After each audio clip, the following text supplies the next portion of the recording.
Welcome to Diaries of a Data Scientist, our podcast in which we share about what's important to break into data science, provide valuable insights also for senior data scientists, and invite interesting guests from different data science areas.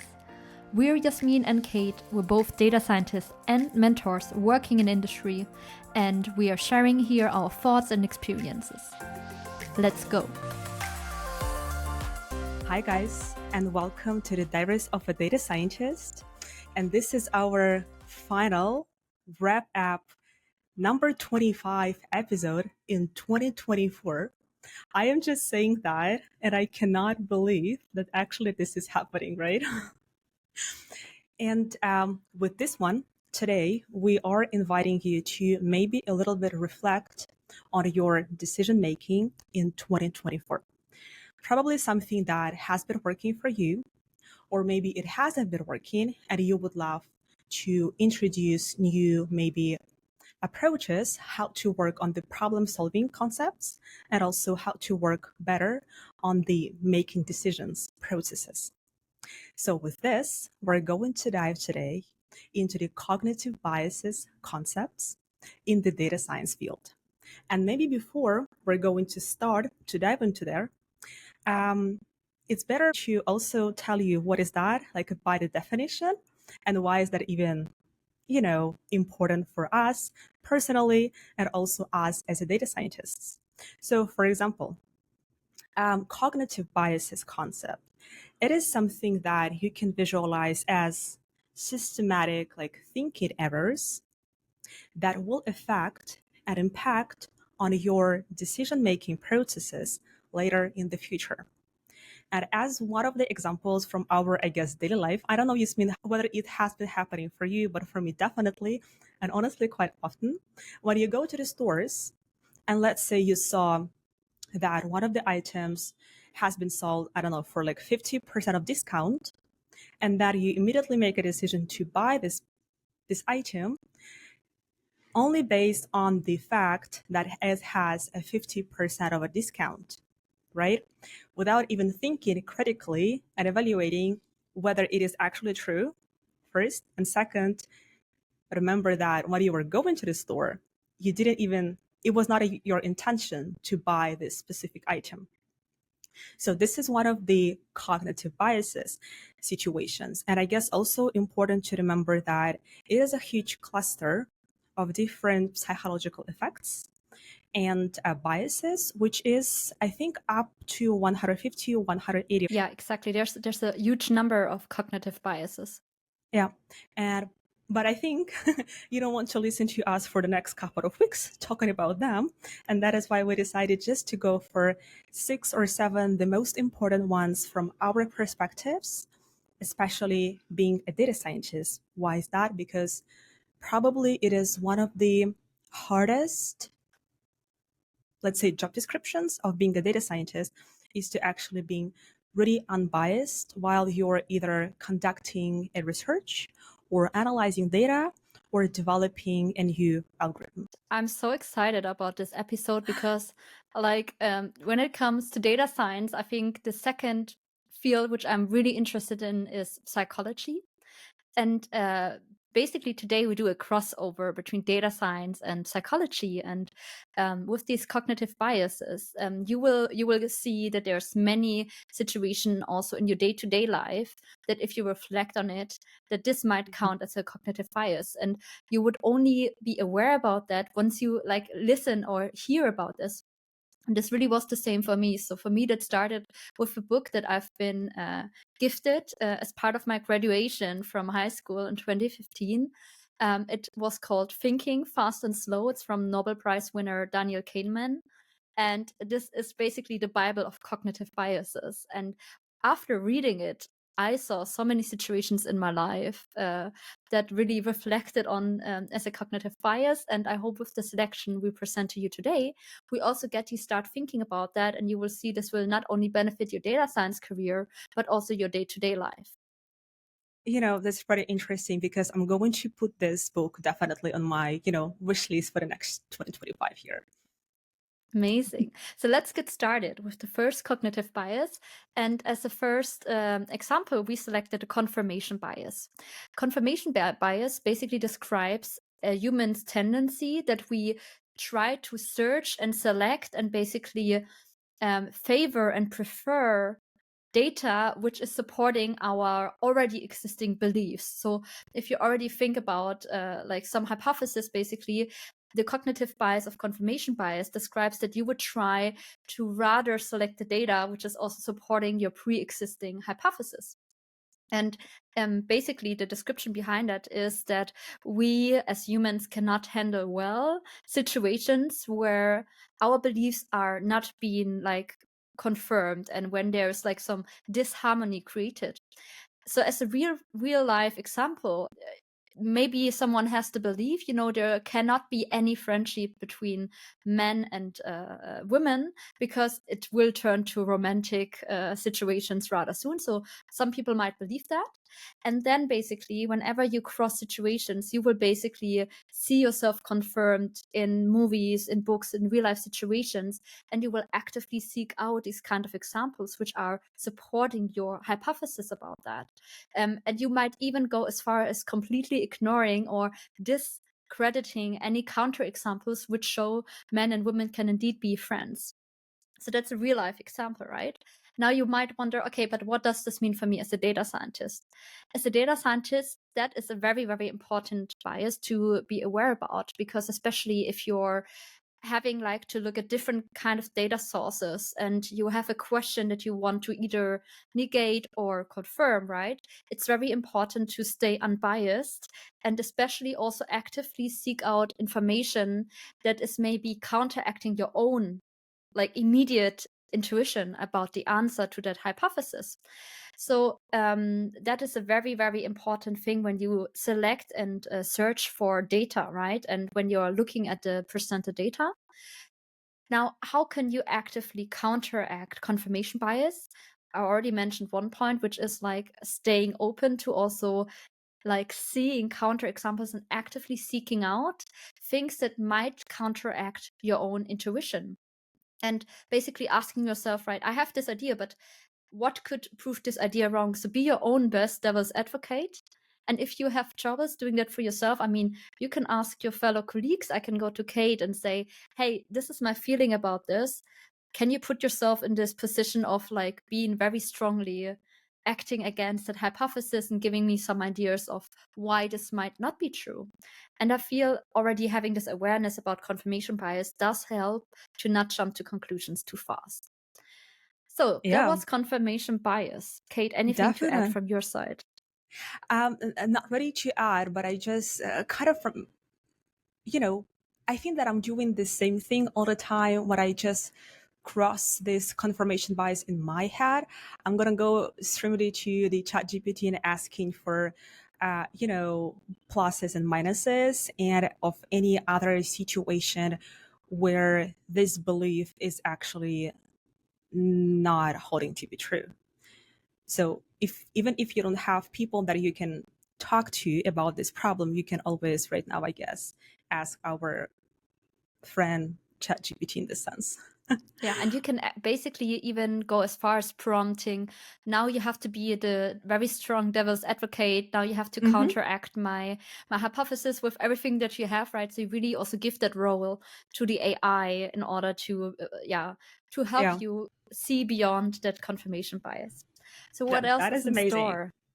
Yeah, definitely. So the next one is going to be called adhering bias. And this is the tendency or the effect when you are doing your decision making process based on the very first information seen or heard, and you're not even, thinking about why you decided to believe this information and to give this information this, like this foundation, unbreakable even foundation in your minds.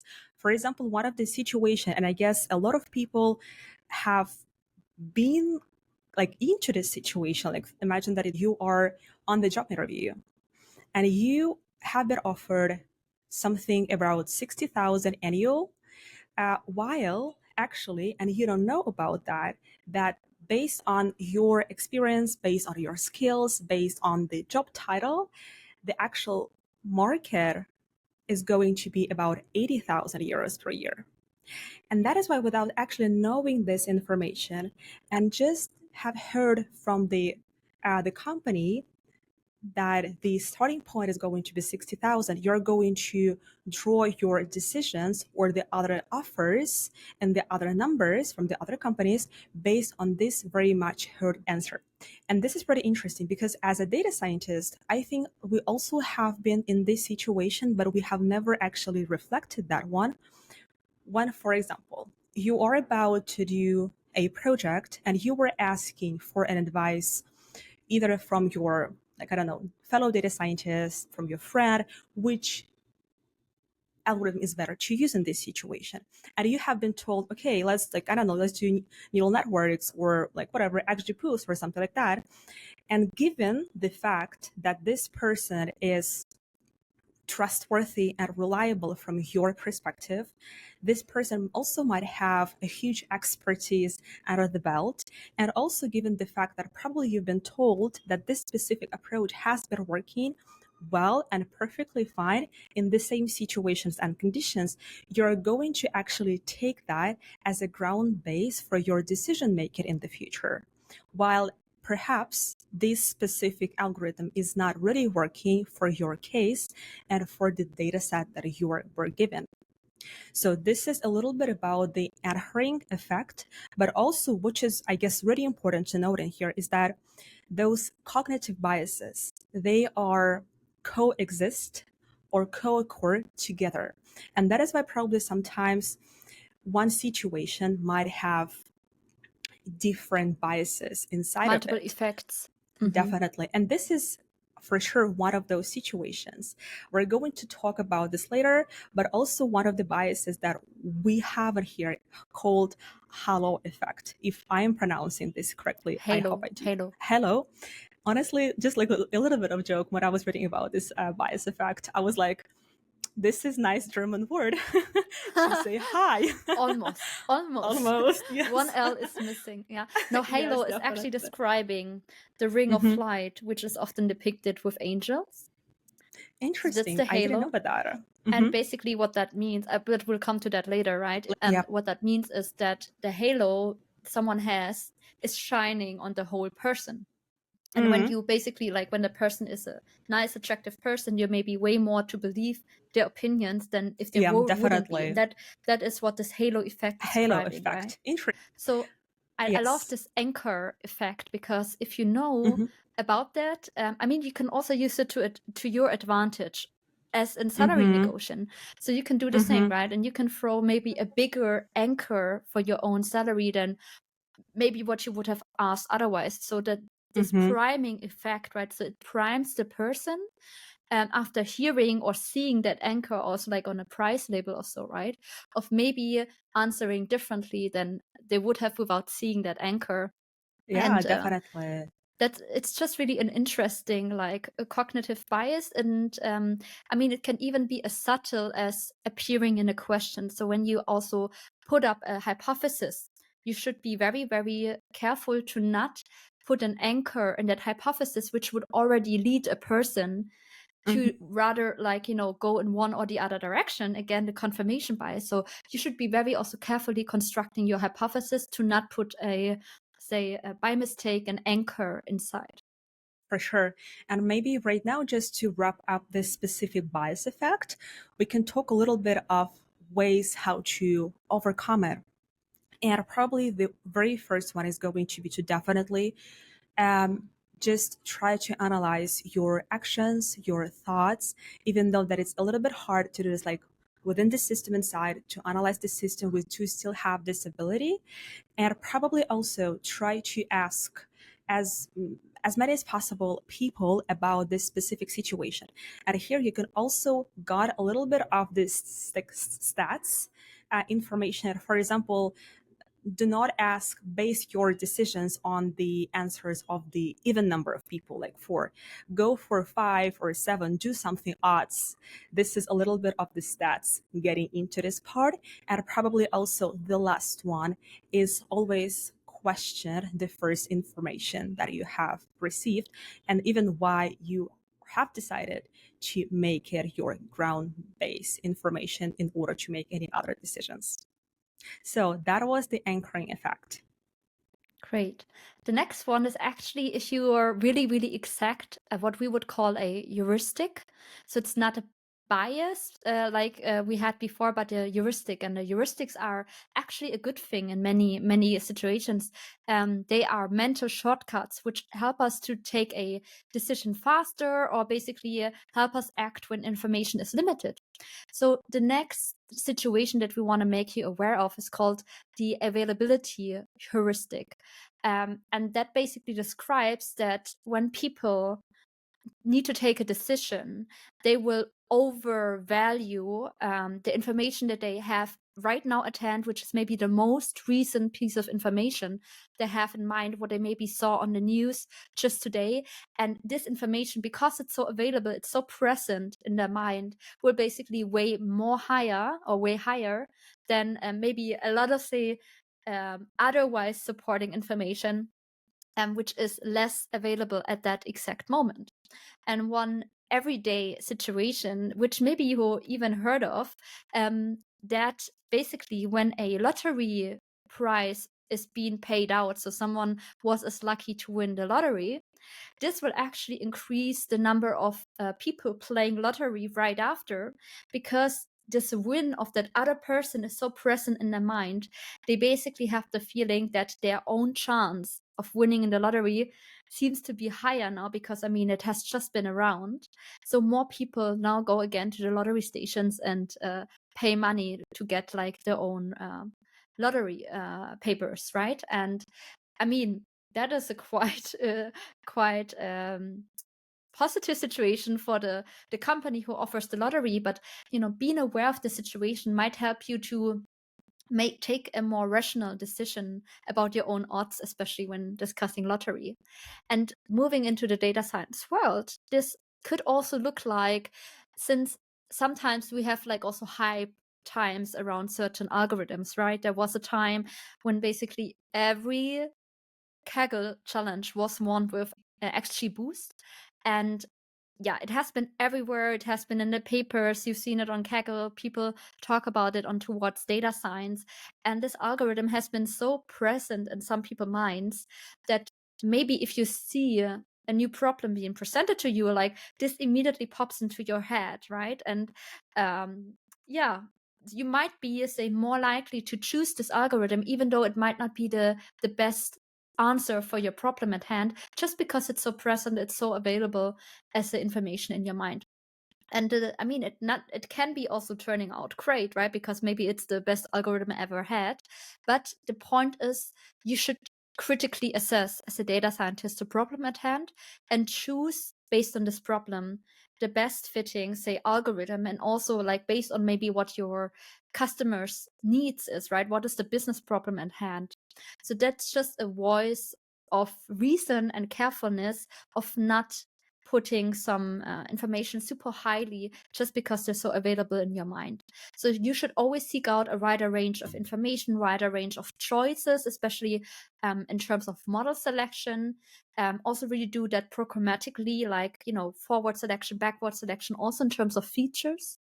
You should consult with multiple people. Just talking about it to someone else might help you calibrate your own thinking process. And you should actively question yourself, am I actually going that route because of the recent exposure that I had, right? And maybe just to add another example, which is really, really present, a lot of people seem to be getting physical, like beauty routines right now, and it's been displayed all over the mainstream media, right? It's so present that I do feel that many people are like pushed or triggered to also get their own beauty stuff being done, like especially women, but mostly I think also because the exposure is so high, and you just get thinking, right, should I maybe also do something? Just another real life example for you. That is pretty interesting because you made me think, and I guess also a lot of data scientists have been in this specific situation when you are just when you were just given a task and you're like, oh, XGBoost is going to be the perfect one for the classification or like regression models, only because definitely it was so much hyped. Is it still hyped? I don't see it I'm not around as sure. much. I feel like now Yeah, it's just a stable option in your toolkit. But there yeah. was certainly a time, I feel around 2018, 2019, when it was What was like everywhere. all over Yeah, the planet? absolutely. Yes, yeah, which is pretty interesting. But okay, let's go immediately to the sunk cost fallacy. And this is also one of the cognitive bias effect what occurs when you have invested so many time, resources, energy, emotions, money, people, and etc., that it will not let you to actually quit and stop pursuing the same goal or stop pushing yourself towards achieving this project, whatever it is in there. And I really want to tell you right now the story that I was inspired by right in time, actually, by one of the books that I'm currently reading. It is called The Quit. And we will definitely put that into our like recommendations, show notes in there. So what is that about? I just want you to a little bit imagine this kind of situation. What you're going to do the summit on the mountains. And in this example, it was the Everest mountain. As probably you've heard, it's one of the most dangerous and one of the highest peaks in the world, if I'm not mistaken. And when you're going to do the summit, your lead expedition is going to set up the boundaries and the frames. And it doesn't matter how far you are from your like summit, from the actual peak of the Everest mountain, or how close you are to this peak. You have to be, let's say, at one specific time, you have to be at the camp. Because if you will continue moving forward, you might have blindness. So you will stop actually seeing whatever is happening around you. You might start losing your breath. Your body will be exhausted. You will be out of the energy and any resources. And the probability of you not being able to actually descend and come back to the camp after this specific time is like really rising exponential. So this is not a linear dependency in there. Mm-hmm. And the thing is, just imagine right now, you are in there, in this peak, and you are apart from your summit, from like your goal of life. It's just 3 hours between you and the peak. And you have been already investing, I don't know, 70,000 euros, months and months of preparation in order to prepare your body for the summit. And then months in the camp in order to let your body to adapt to the current weather conditions, and that you're in there and you look at your watches and say, oh, I have to go back. Would you be able to do this hard decision, or would you perceive this goal? And this is the situation that is amazingly showed and visualized in one of the recent movies, which is called Everest. I guess it is from 2018 here or something like that. Please watch it out if you got interested. And actually on that summit, some people survived. And if I'm not mistaken, a lot of people died because of this mistake and others as well. So basically, the bias is describing that you invest already so much time, and then basically Yes. you would rather like to move forward, even though it's not the rational decision to move forward, right? Definitely. But because you have to so much to invest, you're like, okay, Definitely. otherwise this is like wasted time, money, so I need to go forward. Failure, you name it. It's like all of those Okay. emotions, definitely. And I guess if we will put the situation to the data science world, every single person I'm sure has been in there. And this is the situation when you were given a task, a project, and you've already spent months in order to get the data, because the data was, I don't know, like on Excels and piece of paper, some were in PDF files, like and some were HADs. You had to collect all of this stuff in order to make it happen. It has been months of negotiations, of speaking with your business partners, of speaking with the stakeholders, and etc. And you cannot just let it go. You have this pressure, this like kind of mental pressure from yourself to finish the project, because you have already spent so much time by yourself and also with the team from the business side. So I think you can definitely relate to this part, and many others. We can name different situations and here when this effect will not let you quit from this kind of tasks. Yeah.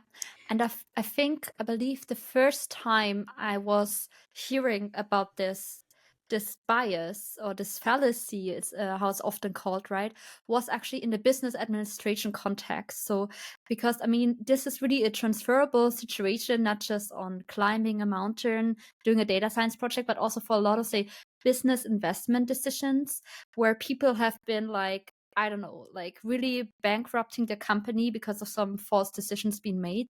And everyone seeing that in retrospect was like, how could you move forward with that situation? Why were you not just quitting? Why were you not just stopping that investment? And being in that moment, I think it's very hard to explain, but this emotional invest, Yes. is keeping you in there. So be aware about that. And sometimes this is why it's also helping to have have a good team lead, for example, around who helps you calibrate and who helps you saying, look, I've been seeing you've been doing this data science project, but we're not really moving forward. Should we, let's get to a decision and let's rather get out of here and try another business problem to solve, which is more valuable. Yeah, and what you're saying is exactly the criteria as how you can mitigate it. So there are pretty much two different criteria. The first one, whenever you start something, it is like relationships, friendship, I don't know, your personal project, working project, and etc. The first one, you need to have the roadmaps. That is why we do have those roadmaps, right? The roadmap, and the second part is going to be checkpoints and milestones. You have to always consider and check with yourself what is going on with the project. And the second part, which is example to the Everest, always have a very much clear criteria how you would exit the project. So this is probably, for me at least, one of the most important parts. So if this is not working, before you actually enter this phase, you already have this metrics of criteria, what to do in case if it is not working. So you have already this framework set up. That was about the fallacy. What is next? Next, we have groupthink. And like, you can already probably put it together by just these two words, group and thinking. Unlike the swarm intelligence, I think groupthink is a little bit more negatively connotated. And groupthink basically describes the phenomenon when you're like around in a bigger group, a decision has to be taken. This can be a very, say, everyday situation, but this could also be related to your business, to your project, whatever. Yeah. And the phenomenon of groupthink basically describes that due to social conformity, many people would accept the dominant decision of the group, even though they might think differently, just to not fall out of the pattern, just to be able to conform socially with that group. And the problem is that this is often done that the group comes to a decision which is not critically evaluated or critically reasoned by. The positive effect of this might be that a decision can be taken faster, right? And sometimes it just needs like a thought leader in that group being loud with their opinion, and the rest will just follow. This might help you to get to a decision fast, but the negative side is, as mentioned, this might not be the best decision for that group. And the problem is that some people will really set aside their personal disbeliefs, and sometimes this can even be like a little bit hurting that person, right? Depending on the situation. So to give you a clearer example, and nobody can tell me that unless you've been on vacation with your friends, you haven't been in that situation.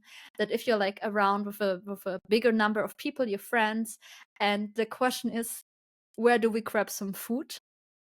And then it needs to be taking a decision. And often like food choices can be so personal, so subjective.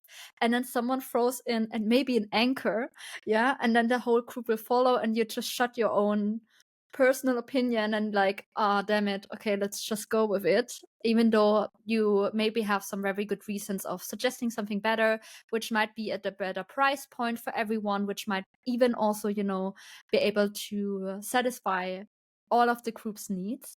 So this is an everyday example. Not before I head on to the data science part. Kate, have you been there? Definitely, of course. I would say probably all the time with my boyfriend. And That is a definitely small with my group, but it family. works. But it works still, yes. And definitely with my family. So for sure.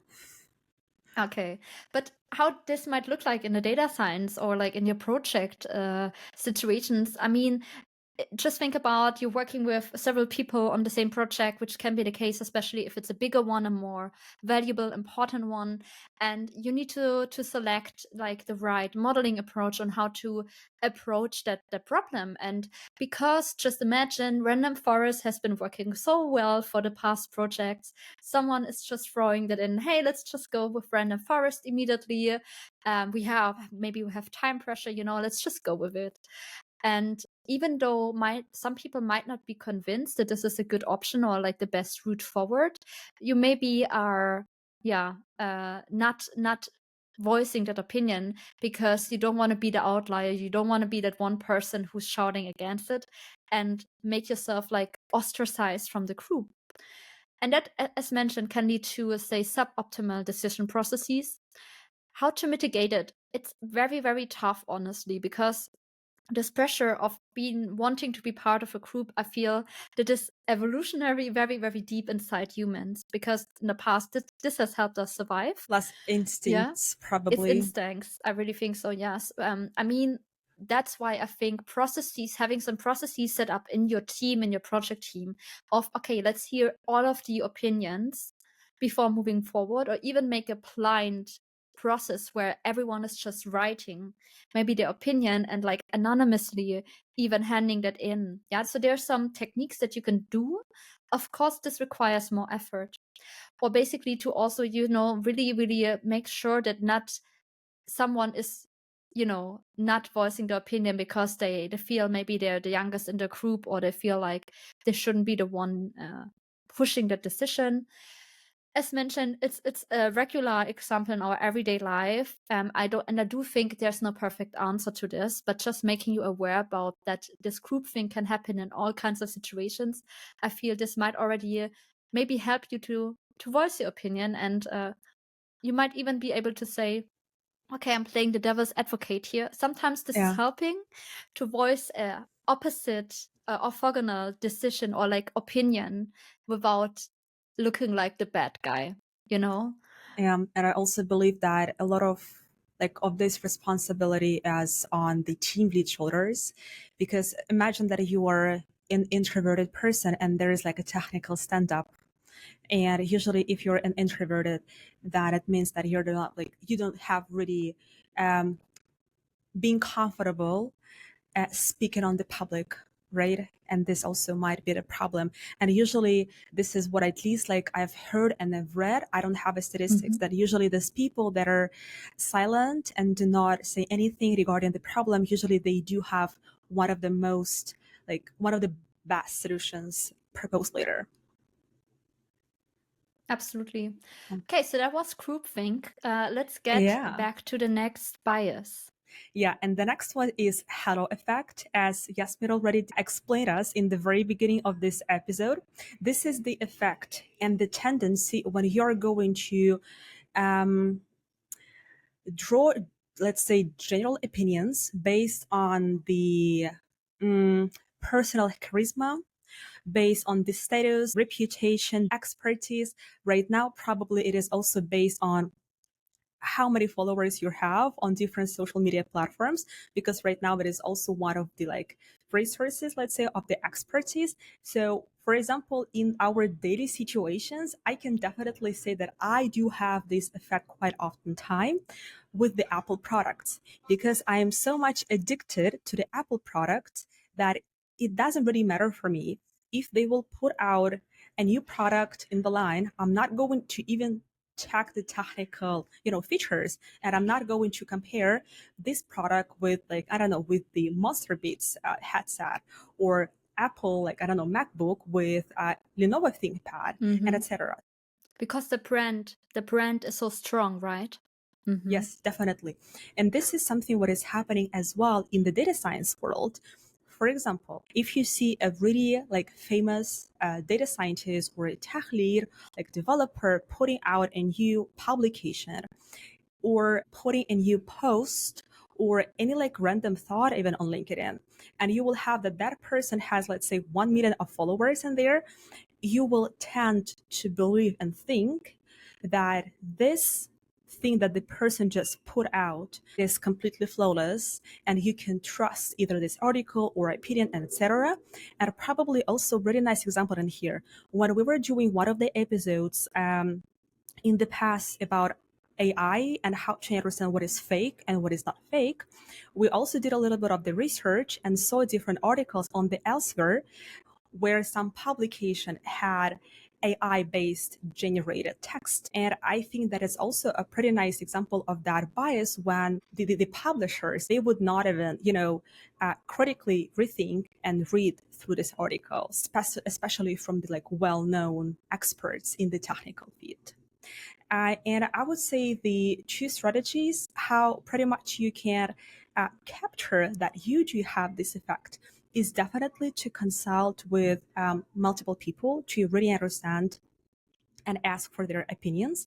But again, do not ask for even number of people, better to use the odd numbers, and always have the objective criteria based on which features, which criteria you're going to evaluate this product or, this person as well. What I'm always thinking about as the kind of picture in my mind when I hear about the halo effect is putting a person, or this might also be a brand, how we heard, putting someone on a pedestal, they're high up there, and no matter what they're doing, this always looks good because they maybe you might favor some of their actions in other areas, and this is basically shining and reflecting towards other areas where they might not even have any competence, as you said. So let's just imagine the one brand you mentioned wouldn't even do nice, headsets or anything like that, but people are just buying it because the brand is so strong. And that's actually what brands want to get to, right? The situation that people are blindly trusting what they offer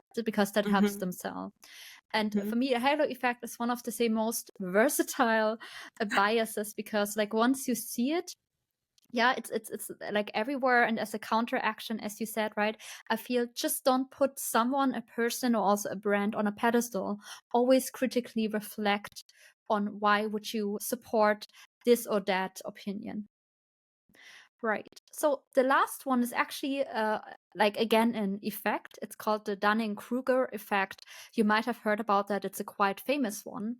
It has also been addressed in our imposter syndrome episode, which we're basically reflecting also here in the video for you if you're watching us on YouTube. And we can really recommend the imposter syndrome episode because it also touches on the topic of psychology if you're interested in this topic. So the Dunning-Kruger effect is also a cognitive bias. And basically it describes that when people have limited competence in a particular domain, that actually leads them to overestimate their own abilities because they're, say, not even competent enough to accurately estimate their own competences in that area. It was already described, I think, in the last century. It has been around a lot. Sometimes it's also used to actually describe the opposite effect, that people who are super competent with their skills are actually underestimating their own abilities. But overall, right, maybe just to make a quick connection to data science.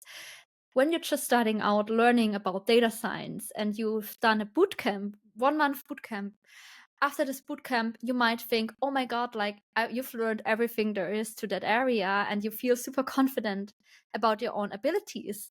But so, your confidence is rising, but then you continue with learning about data science and you actually know and get to know all of the things you don't know yet.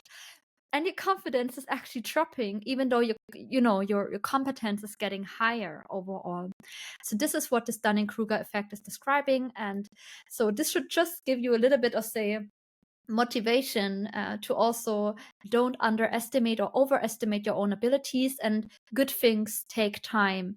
So don't jump to conclusions too fast, stay on track, learn more about, for example, data science. And yeah, we would really love to get your feedback on this episode on cognitive biases.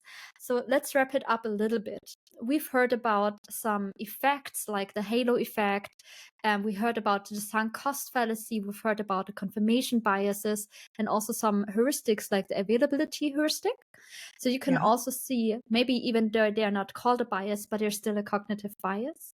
And overall, what you can do is to always challenge your own assumptions, challenging what you think you know really well, challenging your own beliefs, get help from an AI, from a colleague, do your research, and don't jump to conclusions too fast, and always try to get different kind of, say, diverse perspectives.